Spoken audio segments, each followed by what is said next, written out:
Yud Dalet. Ki karov elecha hadavar ma'od bepicha ubilbavcha la'asoto. The matter is extremely close to you. It's in your mouth and your mind to fulfill it. Moshe Rabbeinu is summarizing his parting message to Am Yisrael, teaching us that the observance of mitzvot are not only close to you, they are innately built into your fiber. You merely need to unearth them with a modicum of effort. It's as simple as speaking. A few weeks ago, I was in conversation with a very holy rabbi from Eretz Yisrael, and with your permission, we'll call him Rabbi Sharf. Our captivating narrative begins nearly a century ago, and as we fast forward to the year 2007, we find Rabbi Sharf on a visit from Eretz Yisrael to New Haven, Connecticut.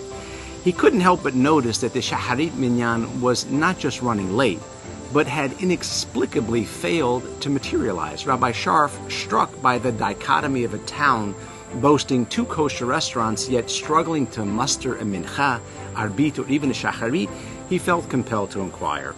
Approaching the rabbi of the local synagogue, he received a somewhat hesitant response accompanied by a historical perspective on New Haven's Jewish community. A century prior, Reb Yehuda Levenberg, a visionary leader, had arrived in New Haven and had established the town's very first yeshiva. His dedication to elevating kashrut and shechita standards, however, met with staunch resistance from the town's residents who opposed his visionary initiative. Derech Agav, it's worth noting that Rabbi Yehuda Heschel Levenberg was a distinguished pioneer. He was instrumental in nurturing the European Jewish community on the American soil. His youth was spent at the famous Slobodka Yeshiva and embarked on his journey to America in the summer of 1910. By 1917, he had assumed the esteemed position of the chief rabbi of New Haven, Connecticut, making a pivotal moment in his journey, shall we say. But returning to our tale.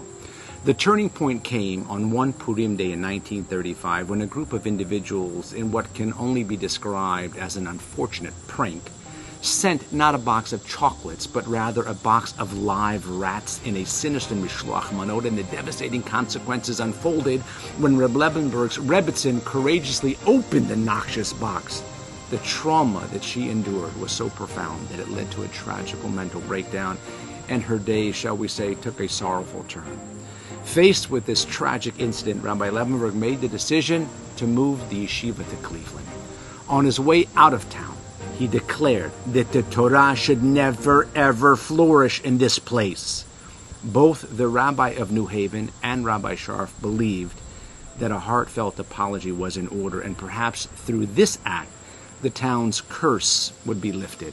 They embarked on organizing a minyan. However, their first attempt was amidst the powerful East Coast blizzard of 2006, and they fell short with just 2 participants. A short summer later, Rabbi Sharf, unyielding in his determination to help, volunteered to join the rabbi for yet another attempt. Regrettably, their efforts once again met with disappointment, as despite waiting for days and weeks in town, no minyan materialized, leading to yet another failed endeavor to visit the Beit HaChaim of Rabbi Levenberg.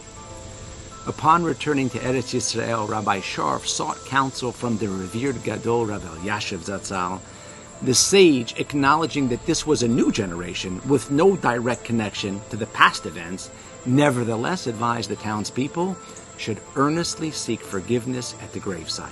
Although not an absolute chiyuv, it could only bring berachot and success.